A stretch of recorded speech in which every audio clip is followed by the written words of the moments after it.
অনেক মা বাবা আছেন সন্তানদেরকে খুবই ঠকিয়ে যান, একেবারে বেওয়ারিশ করে দেন এবং এমনই খারাপ, বলতে খারাপ শোনা গেলেও একেবারে বাস্তব, একেবারে চোখে দেখেছি, একদম প্রমাণ দেখেছি নিজেদের মধ্যে।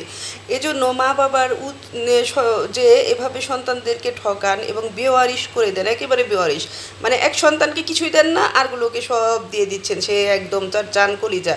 হ্যাঁ, এরকম ডাইনি মা বাবার জন্য, ফেরাউন মা বাবার জন্য উচিত কি জানেন, এটা সরকারি আইন হলে, রাষ্ট্রীয় আইন হলে অনেক ভালো হতো, যে বাধ্যতামূলক সরকার থেকে যার যেটা প্রাপ্য সেটা ভাগ করে দেবে, যেমন ইসলামিক নিয়ম অনুযায়ী আমাদের ইসলামে যা যা আছে। তাহলে অনেক সুবিধা হয়, কোনো সংসারে তাহলে অশান্তি থাকতো না। এটা একদম রাষ্ট্রীয় আইন হলে সবাই অনেক খুশি হবে, সবাই মানে সাপোর্ট দিবে, যে একেবারে বাধ্যতামূলক, ছেলে যা পাবে মেয়ে যা পাবে সেটা তার হক, একদম সরকার থেকে ভাগ করে দেবে বাধ্যতামূলক। মা বাবা অন্যায় করলেও সেইটা গ্রহণযোগ্য হবে এবং মা বাবাকে প্রয়োজনে আইনের আওতায় আনা হবে।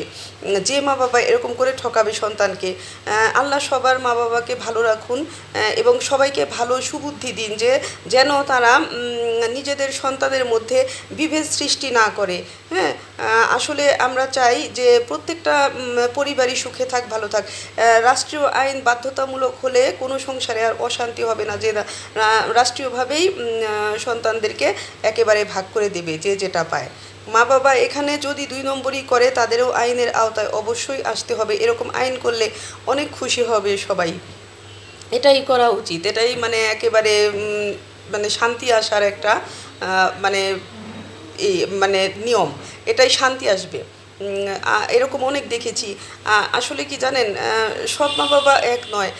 আবার ভাববেন না আমার আম্মা আব্বা একেবারেই মানে সৎ এবং তারা খুবই ত্যাগী, তারা খুবই ঠকেছে, তাদের কোনো কিছুই তারা পায়নি, তারা বঞ্চিত সব কিছু থেকে, নিজেদের জিনিস থেকে। আমার আম্মা আব্বা খুব ভালো মানুষ, দোয়া করবেন, সবার মা বাবার জন্য দোয়া রইল।